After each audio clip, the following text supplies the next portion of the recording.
আসসালামু আলাইকুম দর্শক, ষাটলিপি শিখন পার্ট 7-এ আজকে আমরা বাংলা শব্দে অ, ও, অন্ত্যেষ্টিয় এবং ওকার এই বর্ণগুলো থাকলে শর্ট হ্যান্ডে ইংলিশে যে আমরা ছোট হাতের ইউ লিখি, এই ইউকে যুক্ত করা হয়। কিভাবে যুক্ত করা হয় চলুন আমরা দেখি। আমাদের এখানে প্রথম শব্দটি আছে বোকা। তো ব কিভাবে লিখতে হয় এটা আমরা আগেই শিখেছি। যারা দেখেননি আমার আগের ক্লাসগুলো দেখে আসবেন, যেখানে আমরা বর্ণ পরিচয় শিখিয়েছি। তো আমরা লিখব ব, এই লিখলাম হলো গিয়ে ব। এবার ওকার কীভাবে লিখতে হয় দেখেন, এই যে ইউর মতো, ছোটো হাতের ইউর মতো, এই যে ইউ। তাহলে এই হলো বো। এবার কা, ক কীভাবে লিখতে হয়, এই হলো ক আর এই হলো আকার, বোকা। আচ্ছা, এরপর আমরা লিখবো পোকা। পোকা কীভাবে লিখতে হয়, প লিখতে হয় বয়ের মতোই কিন্তু ছোট। এই যে লিখলাম প, ওকার দেব, এই দিলাম ওকার, এরপরে কয়েকারে কা, পোকা।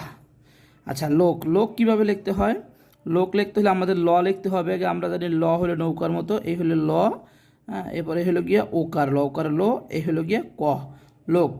আচ্ছা, এবার যদি আমরা বোন লিখি, বোন কীভাবে লিখবো, ব, এই লিখলাম, এই দিলাম ওকার, এই লিখলাম ন, বোন। তাহলে আমাদের আপনারা বুঝতে পারছেন অনেকেই, এগুলো দেখলে আর একটু ক্লিয়ার হবে। দেখেন আমাদের এর পরের শব্দটি আছে বোতল। তো বোতল শব্দটা আমরা কীভাবে লিখবো, বোতল শব্দটা আমরা আগে ব লিখবো, এই লিখলাম ব, এবার এই লিখলাম ওকার, এবার ত কীভাবে লিখতে হয়, এই হলো গিয়ে ত, এই হলো গিয়ে ল, বোতল। আচ্ছা, এরপর আমরা পোশাক। পোশাক কীভাবে লিখবো, পোশাক, এই হলো গিয়ে প, এই হলো গিয়ে ওকার, এবার শাক, আমরা স কোথায় লিখতে হয়, স লিখতে হয় নিচের দিকে, এই হলো আকার, এই হলো গিয়ে ক, পোশাক। আচ্ছা, অপর, আমরা জানি যে অ এরকমেরই, ওই ইউর মতোই। তাহলে এই হলো অ, এই হলো গিয়া প, এই হলো গিয়া র, অপর।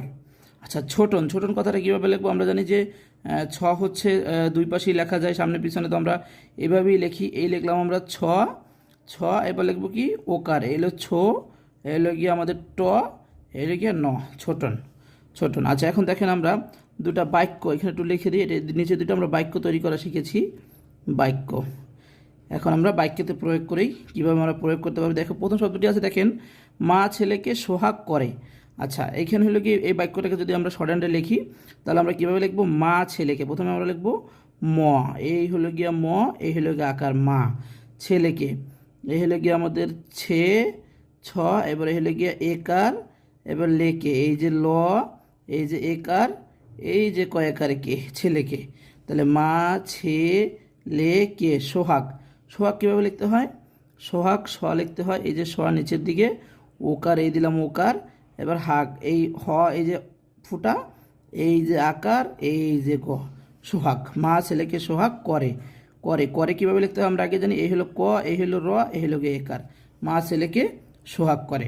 আচ্ছা, এরপর যেটা বাক্যটি আছে সেটা হলো গিয়ে ভোলা জেলা দেখতে সুন্দর। ভোলা, আমরা জানি ব, ব হচ্ছে এদিকে আর ভ হচ্ছে উল্টো দিকে, এই যে উল্টো দিকে, এই যে এই হলো ভ, এবার এই হলো গিয়ে ওকার, এবার লয়াকারে লা, এই যে ভোলা, ভোলা। এবার কি জেলা, জেলা হচ্ছে জ হচ্ছে উপর থেকে নিচে, এই হলো যে জ, এবার একার, এই হচ্ছে গিয়ে একার, এই হলো গিয়া লয়াকারে লা, ভোলা জেলা।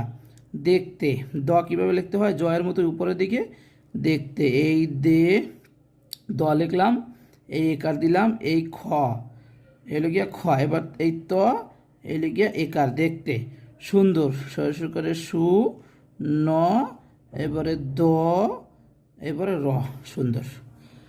আশা করি অনেকেই বুঝতে পারছেন। ধন্যবাদ সবাইকে। যারা এই বর্ণগুলো বুঝতেছেন না, এরা আমার এই চ্যানেলেই 1 নাম্বার এবং 2 নাম্বার পার্টটা দেখলে ওইখানে আমরা বর্ণগুলোকে খুব সুন্দর করে শিখিয়েছি, 24টি আচর। তাহলে আপনারা ওই পার্টগুলো দেখলে এগুলো ভালোভাবেই বুঝতে পারবেন। ধন্যবাদ সবাইকে চ্যানেলটির সাথে যুক্ত থাকার জন্য। নিয়মিত পার্টগুলো শিখুন এবং শর্ট হ্যান্ড শিখুন। শেখার পরে আপনারা ভর্তির মাধ্যমে একটা পরীক্ষার মাধ্যমে সার্টিফিকেটেরও ব্যবস্থা করে দেওয়া যাবে ইনশাল্লাহ। তো তার আগে আপনারা ভালো করে শর্ট হ্যান্ডটি সম্পূর্ণ ফ্রিতে আমার চ্যানেল থেকে শিখে নিতে পারবেন। ধন্যবাদ সবাইকে। আসসালামু আলাইকুম রহমতুল্লাহ।